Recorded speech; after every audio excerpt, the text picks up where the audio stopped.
എന്താണ് സർ? ഇന്നലെ കൊല നടന്ന ഫിഷിംഗ് ട്രോളർ നിങ്ങളുടെയല്ലേ? അല്ല, KF ഷാ ആൻഡ് കമ്പനിയുടെയാണ്. അപ്പോ റീസർ പ്ലാന്റിലുണ്ടായിരുന്ന ലക്ഷക്കണക്കിന് രൂപയുടെ സ്വർണ്ണ ബിസ്ക്കറ്റുകൾക്ക് ആര് സമാധാനം പറയും? ദൈവം പറയും സർ. ദൈവം? അലക്സാണ്ടർ എവിടെ?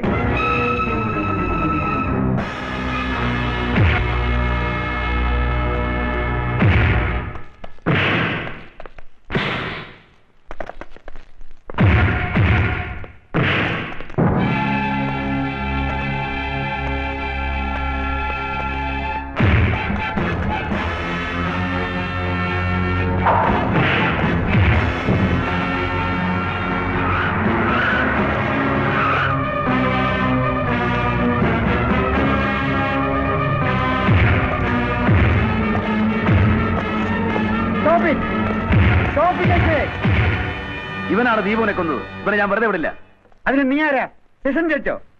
അവനെ അറസ്റ്റ് ചെയ്യാൻ പോലീസും വിചാരണയെ ശിക്ഷിക്കാൻ കോടതിയുണ്ട്. നിയമം കയ്യിലെടുക്കണ്ട. ചേക്കും sir.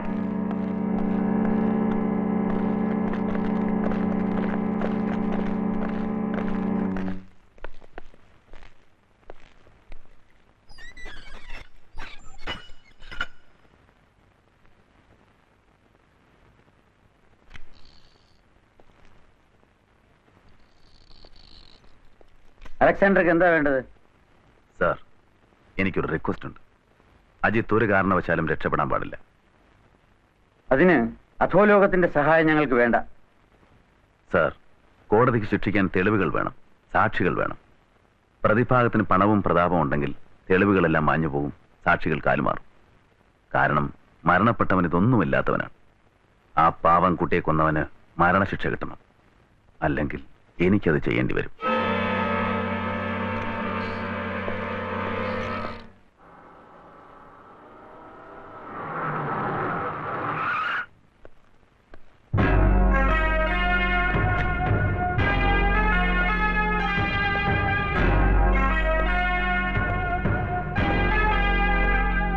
Mister Alexander?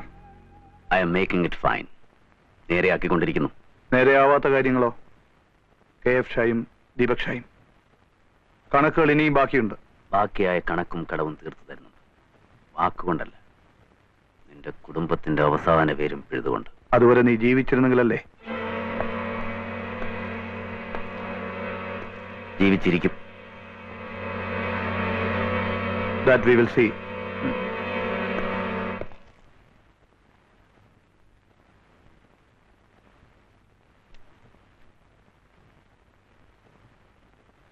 This is the fingerprint traced on the knife, sir. Both the prints are identical. ഇതാണ് ഇവൻ ഉപയോഗിച്ച കത്തി. No, shut up.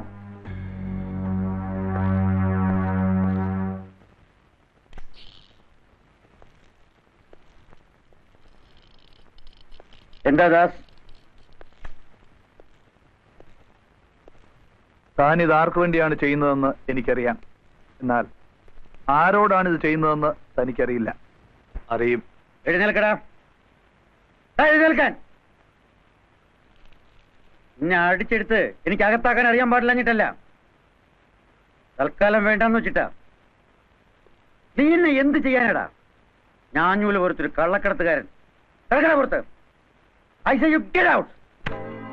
ദാസ് പറയുന്നത് പോലെ അത്ര എളുപ്പമല്ല. ഇതൊരു അപകടം പിടിച്ച പണിയാണ്. അതെ, അപകടം പിടിച്ച പണിയാണിത്.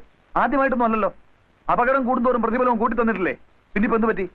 ദാസേ, തനിക്ക് വേണ്ടി ഒരുപാട് കാര്യങ്ങൾ ഞാൻ ചെയ്തിട്ടുണ്ട്, പ്രതിഫലവും വാങ്ങിച്ചിട്ടുണ്ട്. ഒക്കെ ശരിയാ. പക്ഷേ ഇപ്പൊ അതുപോലല്ല. IG Balakrishnan, he's not a fool. ഞാൻ മാത്രം വിചാരിച്ചാൽ ഡിപ്പാർട്ട്മെന്റ് ഒന്നും നടക്കില്ല.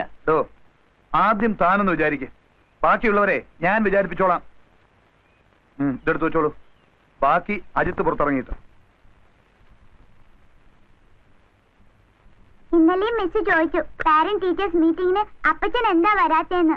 എല്ലാവരുടെയും അപ്പച്ചനാ വരുന്നേ, എനിക്ക് മാത്രം അമ്മച്ചി. എന്താ ഞാൻ വന്നാ പോരെ? പോരാ, അടുത്ത പ്രാവശ്യം അപ്പച്ചൻ വരണം. എന്തു പറ്റിയെന്ന് വല്ലാതിരിക്കുന്നല്ലോ.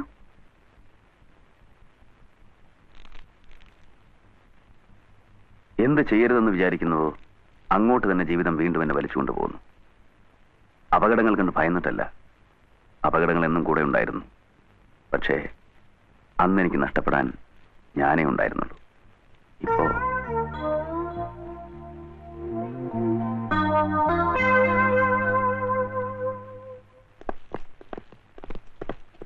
പ്രോസിക്യൂഷൻ എന്റെ കക്ഷിക്കെതിരെ നിരത്തുന്ന തെളിവുകൾ പച്ചക്കള്ളമാണ്. കൊലയ്ക്ക് എന്റെ കക്ഷി ഉപയോഗിച്ചു എന്ന് പറയുന്ന കത്തി, ആ കത്തി എന്റെ കക്ഷിയുടേതാണെന്ന് തെളിയിക്കുന്ന ഫിംഗർ പ്രിന്റ് കോടതിക്ക് തന്നെ പരിശോധിക്കാവുന്നതേ ഉള്ളൂ. പ്രോസിക്യൂഷന്റെ വാദം അനുസരിച്ച് 11 ഇഞ്ച് നീളമുള്ള കത്തി കൊണ്ടാണ് കൊല ചെയ്തത്. എന്നാൽ ഈ കത്തിക്ക് 7 ഇഞ്ച് നീളമേ ഉള്ളൂ. കത്തിയിലുണ്ടായിരുന്ന ഫിംഗർ പ്രിന്റ് എന്റെ കക്ഷിയുടേതല്ല. പ്രോസിക്യൂഷന്റെ തെളിവുകളും സാക്ഷി വിസ്താരങ്ങളും പ്രതി കുറ്റക്കാരനെന്ന് തെളിയിക്കാൻ പര്യാപ്തമല്ലാത്തതിനാൽ സംശയത്തിന്റെ ആനുകൂല്യം നൽകി പ്രതിയെ കോടതി വെറുതെ വിടുന്നു.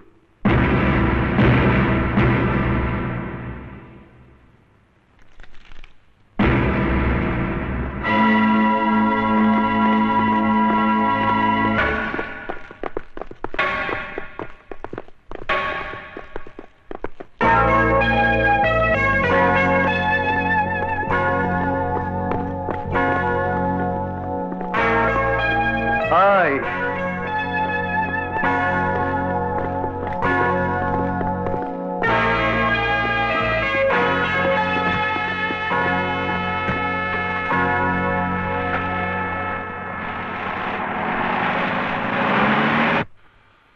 മോനെ, പ്രശ്നങ്ങൾ തീരുന്നതുവരെ കുറച്ചു ദിവസത്തേക്ക് നീ ഇവിടെ നിന്നും നമ്മുടെ സ്റ്റഡ് ഫാമിലേക്ക് മാറി താമസിക്കുന്നതാണ് നല്ലത്. Okay dad.